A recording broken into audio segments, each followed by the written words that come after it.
Tengo el privilegio de en esta mañana de presentar a nuestro hermano Samuel, que él siempre nos ha apoyado, aunque él no es de este grupo, pero lo consideramos ya, digamos, de aquí. Somos digamos, como la misma familia en Cristo. Él también tiene el privilegio hoy de presentar el mensaje de nuestro Creador.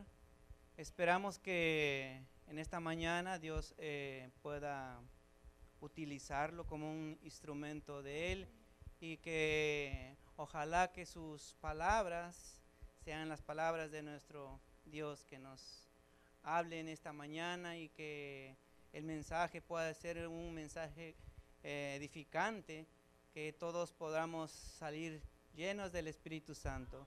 Hermano Samuel, cuenta con su tiempo y que Dios pueda. La paz de Dios sea con todos.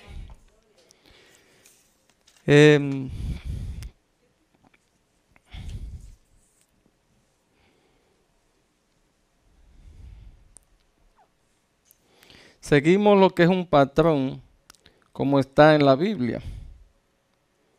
Según Apocalipsis capítulo 1 y también San Lucas capítulo 4, había uno que leía y los demás escuchaban. Así que hablaba uno a la vez. La idea que tiene mucha gente de cuando una persona está aquí hablando, comenzar el otro a hablar o a contradecir, eso no está en el manual, lo prohíbe. Y esos son malos modales también. Una persona que es bien formada no hace eso. Vamos a estudiar las Escrituras. Vamos a ver, lo que vamos a tener hoy es un estudio bíblico. Así que vamos a leer la Biblia. Yo solo no la vamos a leer todo. Así que yo le voy a dar algunas citas bíblicas. Y la primera la voy a leer yo. Así que tengo aquí el libro que voy a leer también. Voy entonces a comenzar. Primer libro de Corintios capítulo 1. ¿Quién la lee? Primer libro de Corintios capítulo 1. Solamente vas a leer. Si usted quiere hacer comentario, entonces usted espera cuando a usted le toque dar un estudio bíblico. Solamente a leer. Ni siquiera lea encabezado. Por ejemplo, usted en Biblia tiene un encabezado. Es el versículo que vas a leer. El encabezado no lo lea. Primer libro de Corintios capítulo 1. ¿La va a leer usted? No, pero cuando yo la avise, usted la busca nada más. Trate de que no se le olvide. Capítulo 1, versículos 23 y 24. Otra, Hechos de los Apóstoles, capítulo 17. Muy bien, capítulo 17, versículo 16. Yo le voy a decir algunos versículos que usted va a leer. 16, 31, 30. Yo le voy a decir cuáles vas a leer. Ok, a partir del 16. Bien, vamos entonces con el primer libro de Pedro, capítulo 1. ¿Quién lo lee? Capítulo 1. Capítulo 1, versículo 1 al 3. Bien, ahora vamos entonces al libro de Hebreos, capítulo 5. Hebreos, capítulo 5, que no se te olvide. Versículo 11 al 14. Otra cita. Primer libro de Corintios, capítulo 3. ¿Quién lo lee? Capítulo 3, que no se lo olvide, versículos 1 y 2. Muy bien. Entonces, hay muchas más citas, me avisan. San Mateo, capítulo 9.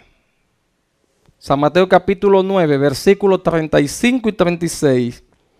Salmo 126. Salmo 126, versículos 5 y 6. Versículos 5 y 6. Bien. Primer libro de Corintios capítulo 9.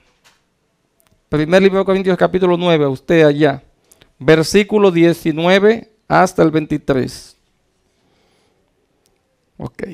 Lucas capítulo 9. San Lucas capítulo 9. versículo 51 al 56. Bien. Entonces, los demás, lo leo yo. Primer libro de Corintios, capítulo 2, es donde está basado lo que vamos a hablar. Allí el apóstol Pablo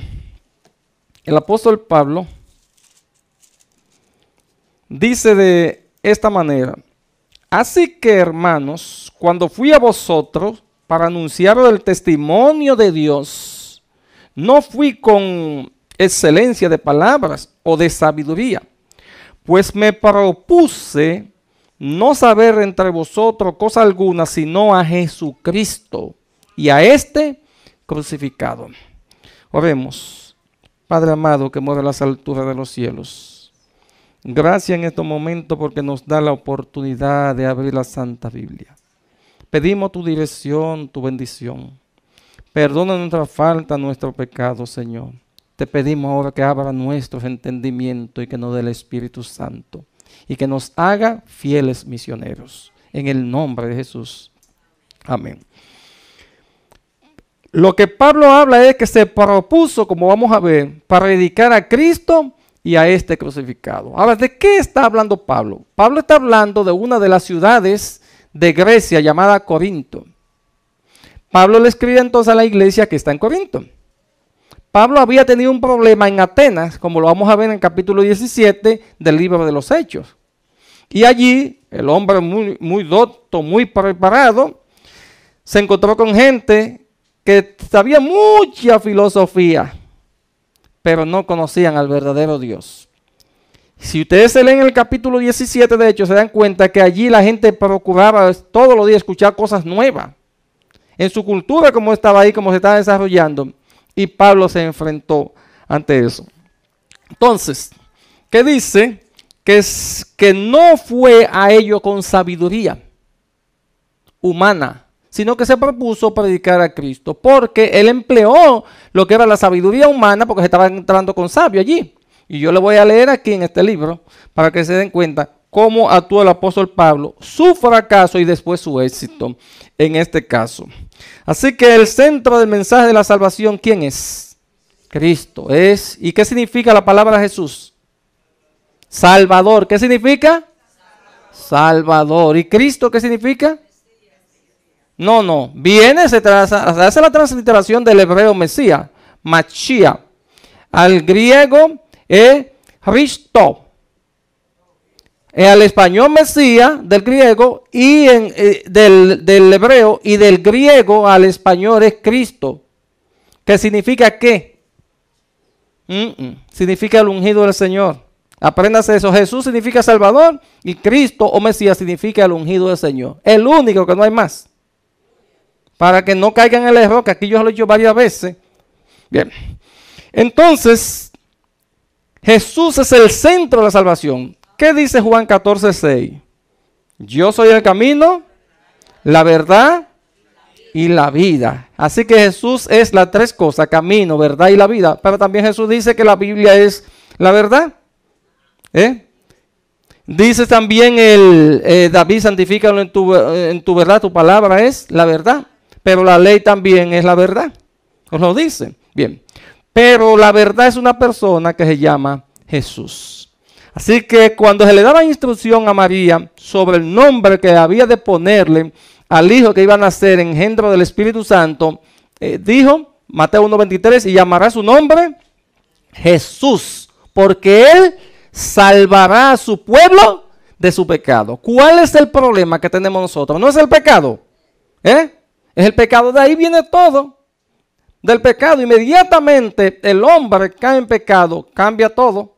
En los animales comienzan a cambiar las cosas. Los animales que fueron hechos con dentadura para comer hierba, ahora muchos cambian para comer cadáveres, simplemente. Entonces, aquí tenemos esto. Voy con 1 Corintios, la primera cita que di, capítulo 1, versículos 23 y 24. ¿Qué dice el apóstol Pablo allí? Yo solo dije que no se le olvide. Si se le olvidó, la leo yo. Capítulo 1, versículos 23 y 24. Sí. Pero nosotros predicamos a Cristo crucificado Ajá. para los judíos, ciertamente tropezaderos, y para los gentiles locura. Sí. Ok. Y el 24 dice, más para los llamados así judíos como griegos, Cristo, poder de Dios y sabiduría de Dios. Oh, mire que es lo mismo que el apóstol está hablando. Capítulo 1, capítulo 2 y capítulo 3. El apóstol Pablo está refiriéndose al mismo hecho que yo le voy a leer entonces. Entonces, Cristo crucificado. Locura para los judíos y aún para los griegos. Porque los griegos decían que Jesús era un loco, que cómo es que un hombre teniendo tanta influencia deja que lo crucifiquen. Decían que era un loco. Entonces Pablo tuvo que enfrentarse ante eso en Atenas. Pero Pablo dice, nosotros predicamos a Cristo. Cristo es la sabiduría de Dios.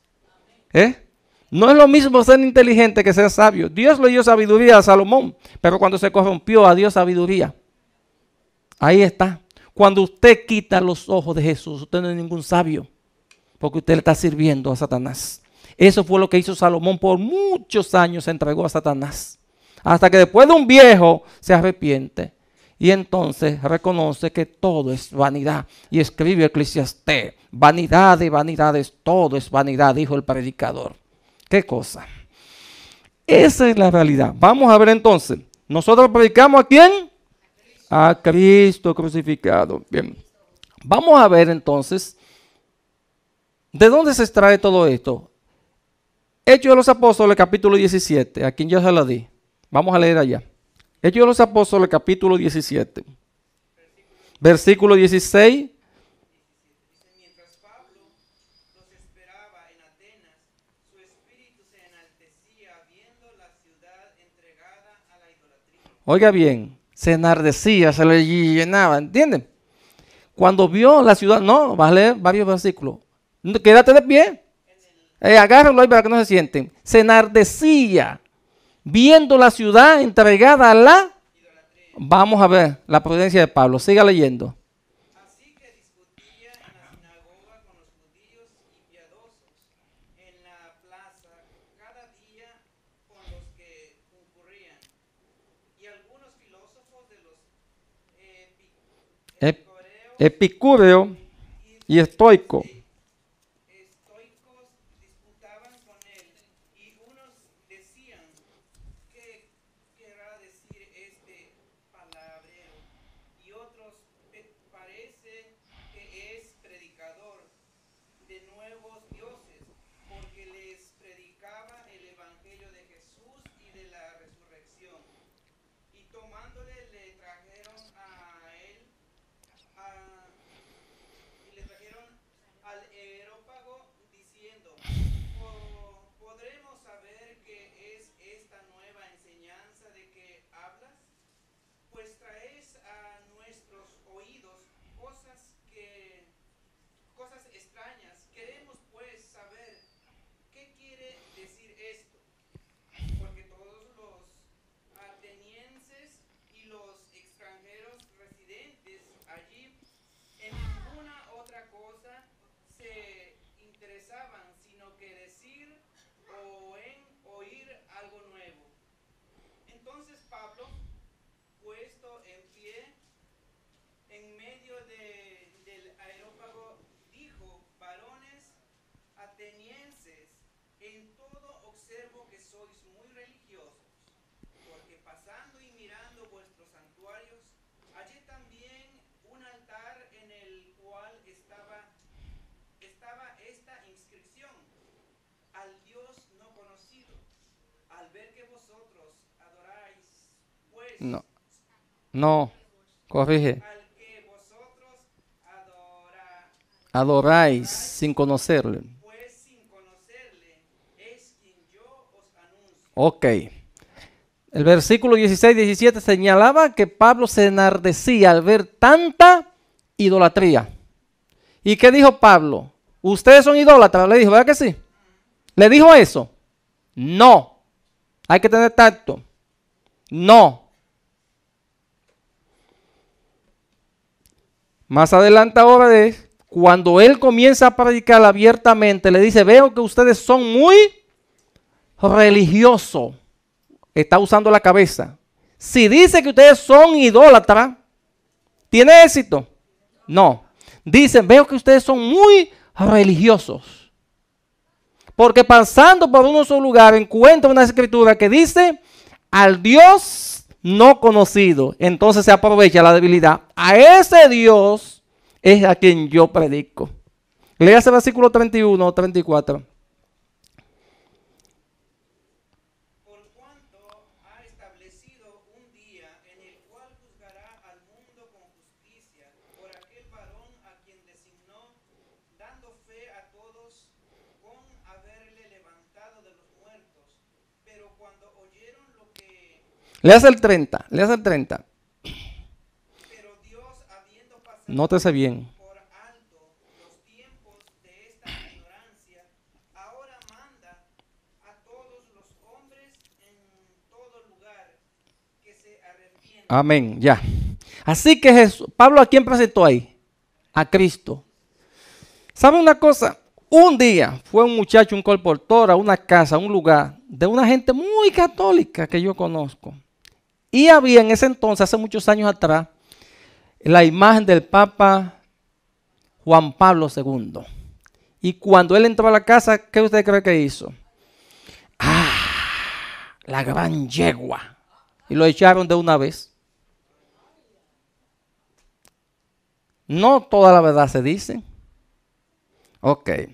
Un pastor, medio disparado de la cabeza, uno le da consejo y no lo cogía, se fue a un lugar más católico que es República Dominicana, que es el cerro allá. Le dicen que el Santo Cerro. Un lugar, un día andábamos Alejo y yo por allá, y según íbamos subiendo en el vehículo, más o menos como de aquí a donde está Dionisio, a esa distancia más o menos, un ídolo. A la derecha igualmente a la izquierda. Ya ustedes saben, allá comienza a predicar en contra del Papa y a predicar en contra de la Virgen María. Lo hicieron salir corriendo de ahí. No tenía tacto. Fue a otro lugar, y antes que habían ido dos pastores a dar conferencia ahí, en un lugar muy católico, y los dos realizaron bautismo. Cuando llegó él, tuvo que abandonar también, porque fue a atacar. La gente que tiene problemas, frustraciones en la vida, que lo han corregido y se sienten ofendidos, se sienten mal, eso lo van alimentando, y tienen ese espíritu de venganza. Entonces, eso lo expresan de una manera u otra. No pueden tener éxito en la predicación. Así que yo le estoy dando un estudio bíblico para ver cómo actuar con la gente. Pablo entonces dice que se propuso predicar a Cristo. Página 410. Este libro se llama La voz, educación y su uso correcto. Elena Gonde-Wise, página 410. Oiga lo que dice el apóstol Pablo, lo que dice ella sobre Pablo. Que Pablo, en aquellos argumentos convincentes, entre aquellos que se encontraron con Pablo en la plaza, había algunos filósofos de los epicúreos y de los estoicos. Los epicúreos no creían en un Dios creador y decían que no había vida después de la muerte. Por eso ustedes encuentran ahí leyendo el relato que habla de la resurrección. Entonces los rechazaron. Los estoicos, por el otro lado, les voy a ver. Ellos enseñaban que el estoicismo enseñaba que el panteísmo materialista, enseñaba el panteísmo materialista, que todo es materia, que Dios, el alma humana y todas las cualidades de las cosas. Eso enseñaba. El panteísmo es la doctrina y creencia según la cual todo cuanto existe participa de la naturaleza divina, porque Dios es inmanente al mundo, o en este caso interno. Eso es lo que enseña. Pablo tuvo que enfrentarse contra ese tipo de filosofía que había en aquellos días. Entonces, dice aquí en la página 411, la costumbre de Pablo había sido adoptar un estilo oratorio en su predicación. Era un hombre capaz de hablar ante reyes, ante los grandes y eruditos hombres de Atenas. Y su conocimiento intelectual con frecuencia le era de valor en la preparación del camino para el Evangelio. Trató de hacer esto en Atenas, haciendo frente a la elocuencia con la elocuencia, a la filosofía con la filosofía y a la lógica con la lógica, pero no alcanzó el éxito que había esperado. ¿Por qué? Él se olvidó de Jesús en este sentido, no dejó que sea la sabiduría divina que actuara y usó la sabiduría humana, predicando a Jesús, nótese. Entonces, lo que hizo el apóstol Pablo al encontrarse con los filósofos de Atenas encierra una lección para nosotros.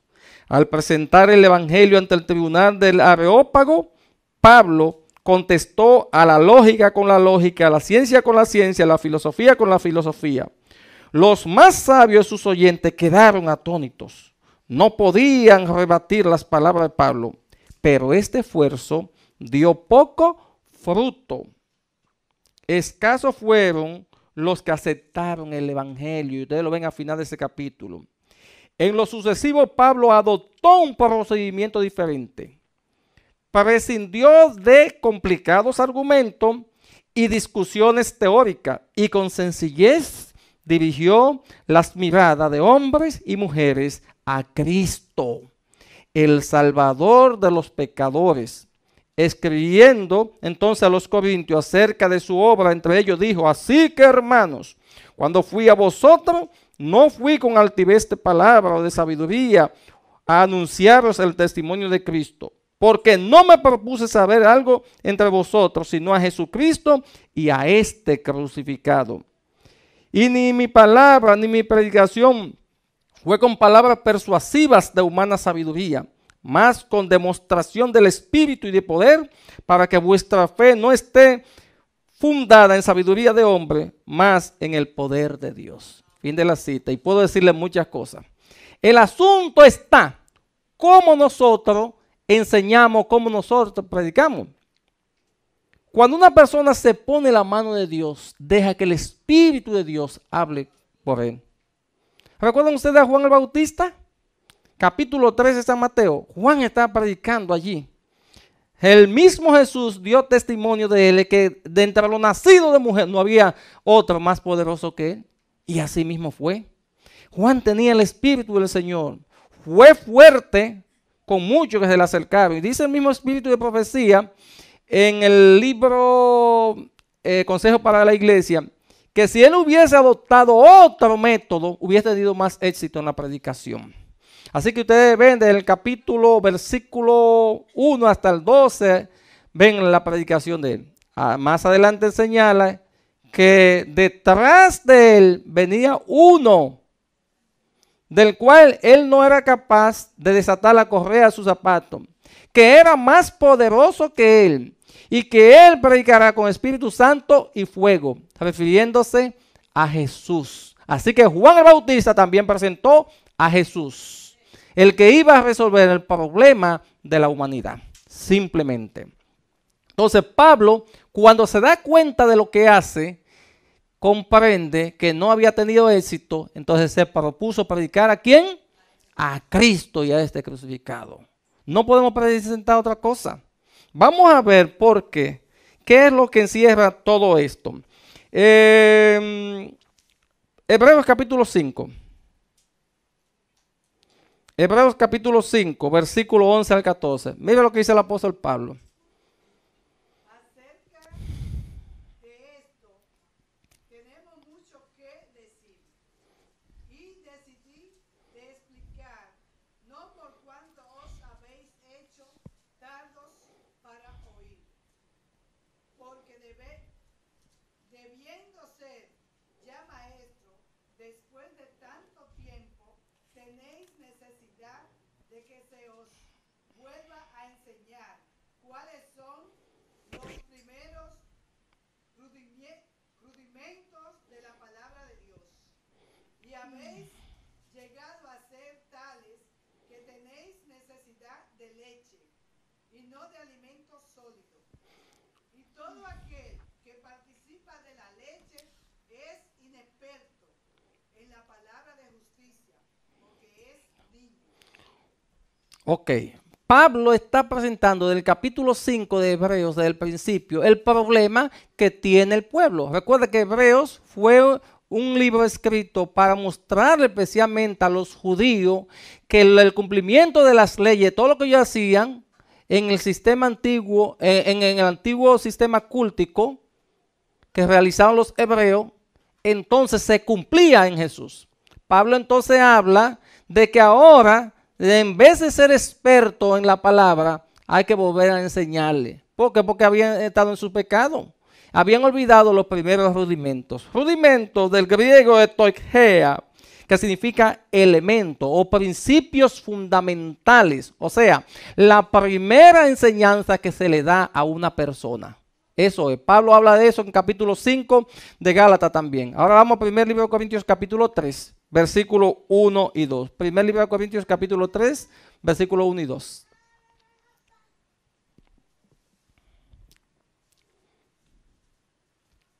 Adelante. De manera que yo, hermanos, no pude hablaros como a espirituales, sino como a carnales, como a niños en Cristo. Os di a beber leche, no comida, no vianda, porque aún no erais capaces, Correcto. ni sois capaces todavía. Amén. Ok. Entonces, Pablo señala aquí, mire cómo pone la unión, que le dio a poner algo suave, le dio. No lo puso a comer vianda. La traducción es todo tipo de alimento. Los niños suyos, lo que ustedes dieron a luz, no le dieron plátano, no le dieron arroz, le dieron leche. Si le dan plátano, ¿qué le pasa? Y si le dan arroz, ¿qué le pasa? Le dan leche. Así es el evangelio. Usted no puede ir a presentar a una persona y que a predicarle de que Apocalipsis 13 hablarle de papa. Eso está malo. Preséntela a Jesús. Cuando la persona tiene base, eso es. La ley dominical, por ejemplo. La ley dominical. Eso es para la gente que está en la iglesia. Eso que Satanás tiene preparado es para tratar de destruir la iglesia. Pero Dios lo va a aprovechar para fortalecer la iglesia y sacar de la iglesia lo que no sirve. Usted no le va a presentar eso. Eso no es Cristo. Eso no es Cristo. Nosotros tenemos 28 doctrinas. Y en las 28 doctrinas que enseñamos, ahí no está la ley dominical. No está. La de sábado sí está, pero la ley dominical no está. Eso es incorrecto. Cuando usted va a predicarle eso, el conflicto de los siglos, por ejemplo, presenta todo eso, pero la presenta después que presenta el triunfo de aquellos campeones de la verdad como Martín Lutero, Ulrico Zwinglio, Tyndale, Krasner, presenta una serie de personajes que tuvieron éxito porque se pusieron en la mano de Dios, reconociendo que la justificación del hombre no es por las obras, sino por la fe. Entonces, cuando llega el momento, lo presenta, pero todo el libro Conflicto de los Siglos presenta a Jesús como el Salvador. Para usted poder sostenerse en pie, para usted poder sostenerse en pie en los momentos difíciles, o cuando venga la ley esa que nosotros hablamos, que viene en cualquier momento, necesita que Jesús viva su vida. Si Jesús no gobierna su vida, usted es de lo que se va. Se va. Por lo tanto, todo el centro de la salvación es Jesús. Cuando contemplamos a Jesús, presenta 2 Corintios 3, 18, entonces somos transformados a su misma imagen. Eso es lo que dice el apóstol Pablo. Y eso es lo que presenta aquí. Entonces, vamos a San Mateo capítulo 9, versículo 35 a 36. Vamos a ver el espíritu con el cual debemos de tratar en la predicación a los demás.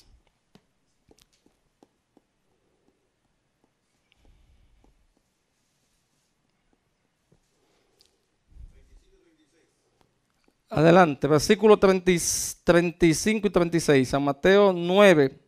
O sea, cómo Jesús se preocupa por los demás. Jesús recorría todas las ciudades y las aldeas, enseñando en sus sinagogas, predicando el evangelio del reino, sanando a toda enfermedad y toda dolencia.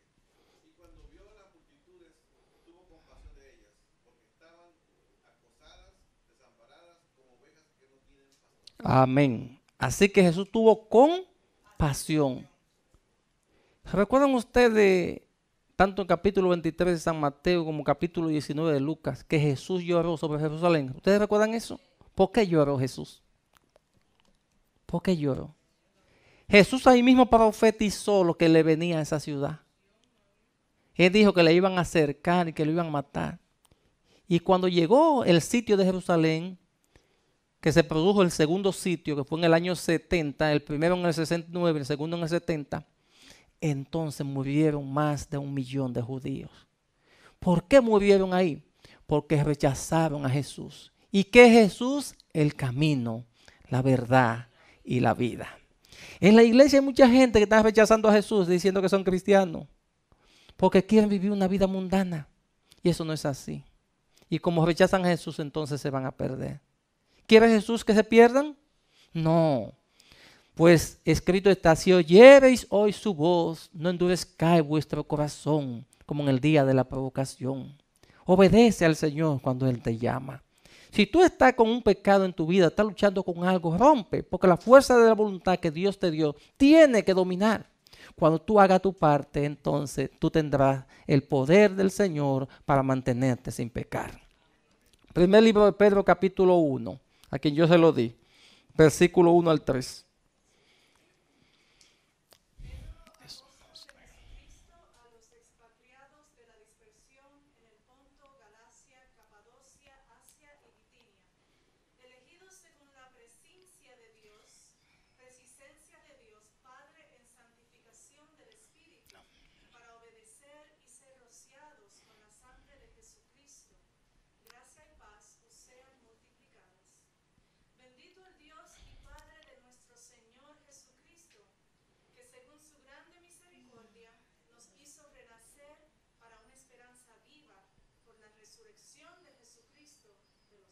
Amén. Miren qué interesante. Pedro está predicando a Jesús.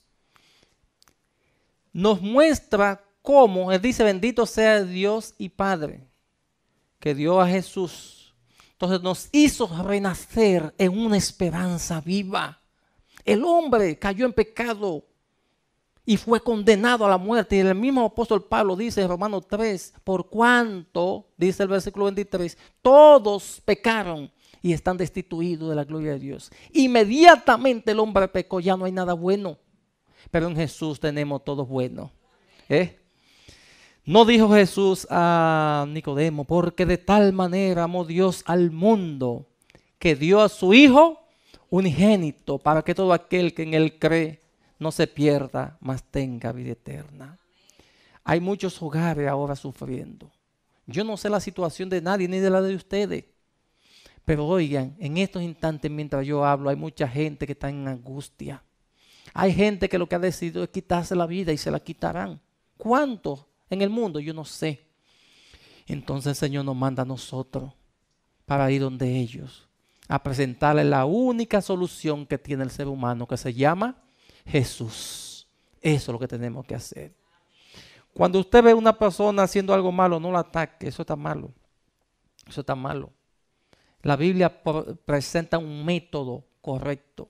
El método de acusar es el de Satanás. ¿Recuerdan ustedes el publicano y el fariseo en el libro de San Lucas? El fariseo acusaba al publicano. Estaban en pecado los dos. Pero el fariseo lo hacía con orgullo porque él guardaba los mandamientos. Y el otro, que reconocía su pecado, clamaba a Dios por misericordia.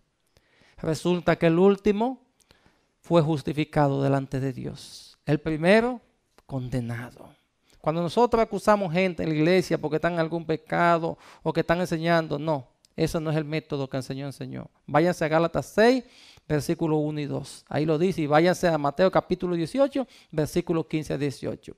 Si usted hace eso, está cumpliendo con lo que Dios le manda. Si hace lo otro de acusar, entonces usted es diablo, porque el acusador de los hermanos es el diablo. Apocalipsis 12:10. Simplemente. En las iglesias hay muchos fariseos, penosamente. Hay muchos. Y hay muchos publicanos también. El publicano tiene esperanza, pero el fariseo no tiene ninguna.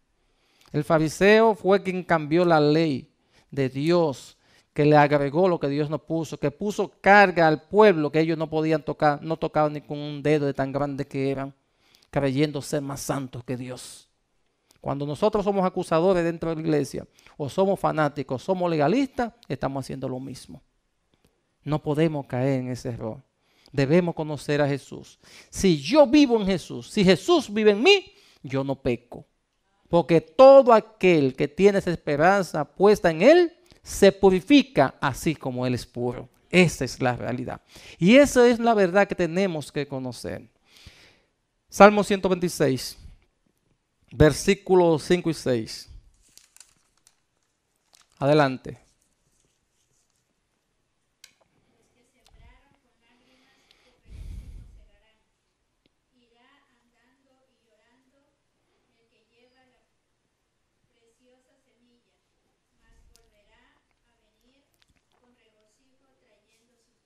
Amén. Cuando ustedes salgan esta tarde, deben de salir andando y llorando, sembrando la preciosa semilla.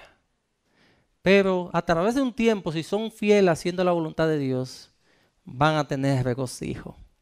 Se sufre en la predicación. Ustedes conocen la historia de los valdenses, ¿eh? ¿A cuántos de ellos no mataron? Y ellos no desistieron. En la loma, oculto allí, educando a sus hijos y preparando la mercancía para ir al pueblo a enseñar mensajes de una forma encubierta. Sabían que lo iban a matar. Nosotros, con un frío que hace, ya no queremos salir a trabajar. En los poquitos tiempos que yo llevo aquí trabajando con algunos como Epifania, Altagracia, Alejo, hemos demostrado que el frío no nos puede detener. Porque Dios no hizo ni superhombre ni supermujer. Si otro sale a la calle, yo también. Si hay nieve, para allá vamos. Para el trabajo hacemos los esfuerzos para llegar a tiempo. Y para Dios nada. Eso es un pecado. Porque si Dios te manda hacer una cosa y tú no lo haces, tú estás pecando. Eso es un pecado. Así que tú irás llorando porque siente compasión por las almas como Jesús. Pero después tú verás los resultados. Tú no vas a convertir almas. Tú solamente vas a regar la semilla. Y Dios se encargará de hacerla germinar y producir su fruto. Esa es la realidad. Primer libro de Corintios, capítulo 9. Vamos a ver el método que usó Pablo, usaba con diferentes personas. Capítulo 9, versículo 19 al 23.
Amén.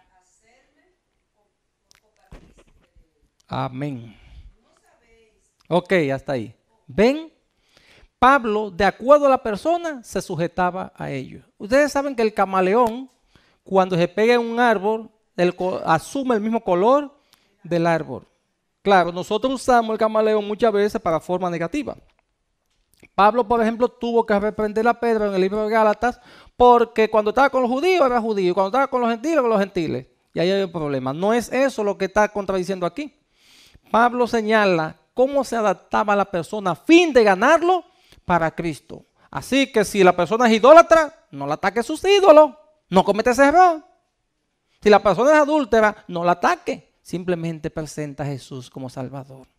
Oiga lo que dice aquí.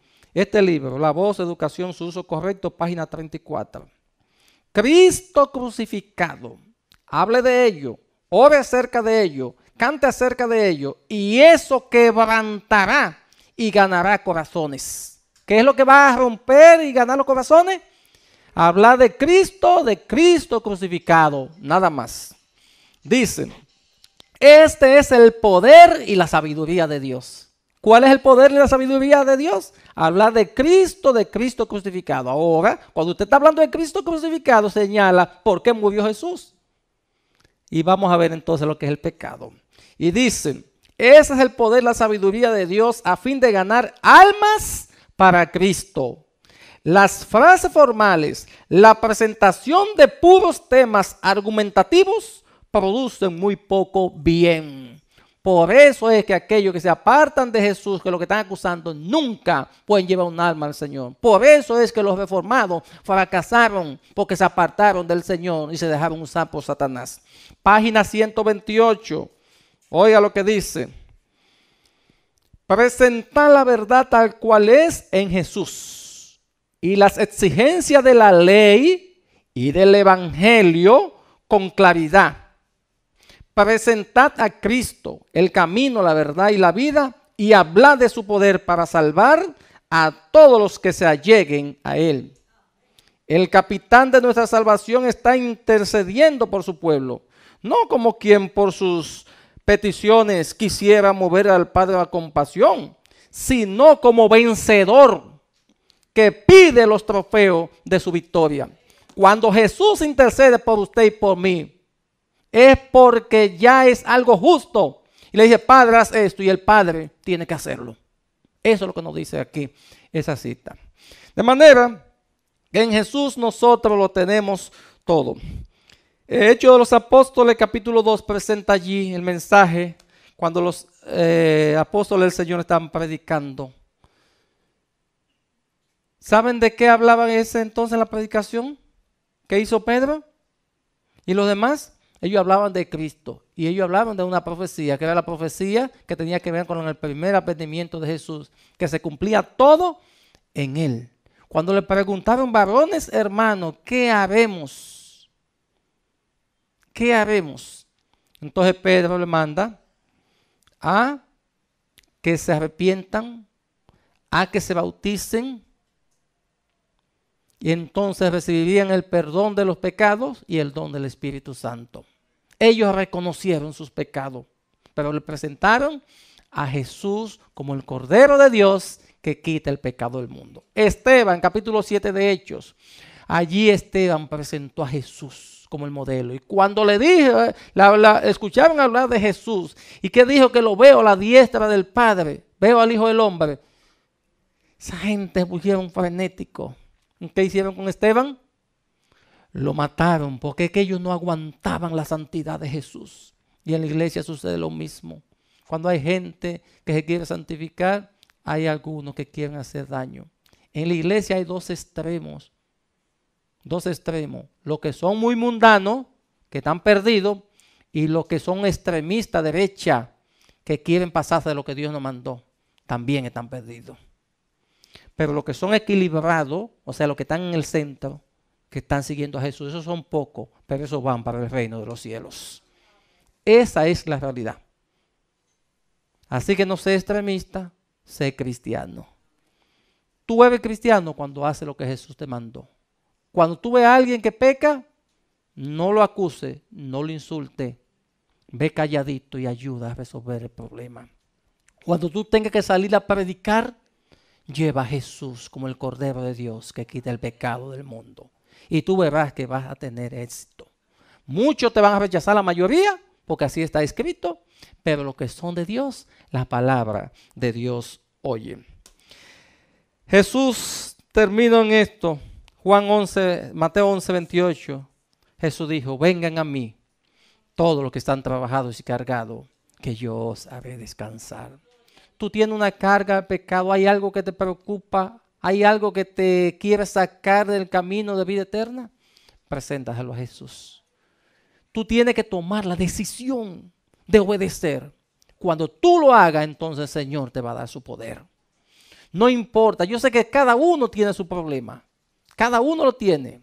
Tú crees que no te gusta o tú sabes que no está cumpliendo con el mandato de Dios de predicar el evangelio a todo el mundo, ve a Jesús también y dile que te dé ese poder y Él te lo va a dar. y tú vas a salir.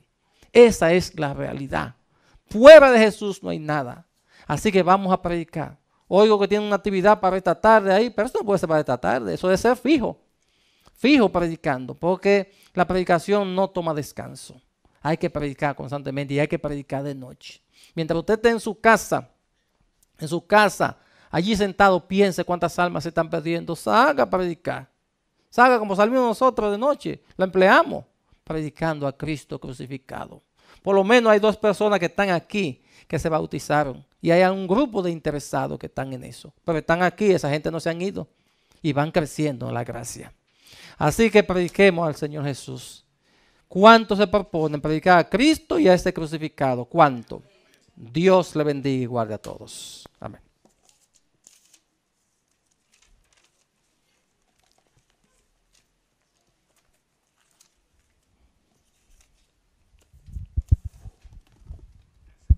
No hay de qué.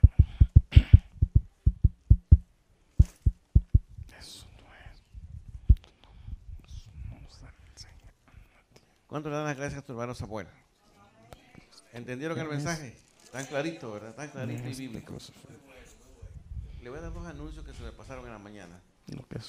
El 31, que es día último, martes, vamos a tener una reunión aquí a las 4, de 4 a 6. Los que quieran venir a dar gracias serán bien recibidos. Va a estar el hermano Samuel, va a estar su servidor y el pastor. Así que mis hermanos, los invitamos para el 31, que es martes, a las 4 de la tarde. Los que quieran venir. Y también el otro anuncio es para el primer sábado de enero. Se va a hacer la comunión de la Santa Cena. Así que prepárense, tenemos tiempo todavía para el año que viene. Que Dios nos bendiga. Vamos a terminar con el himno 568. 568.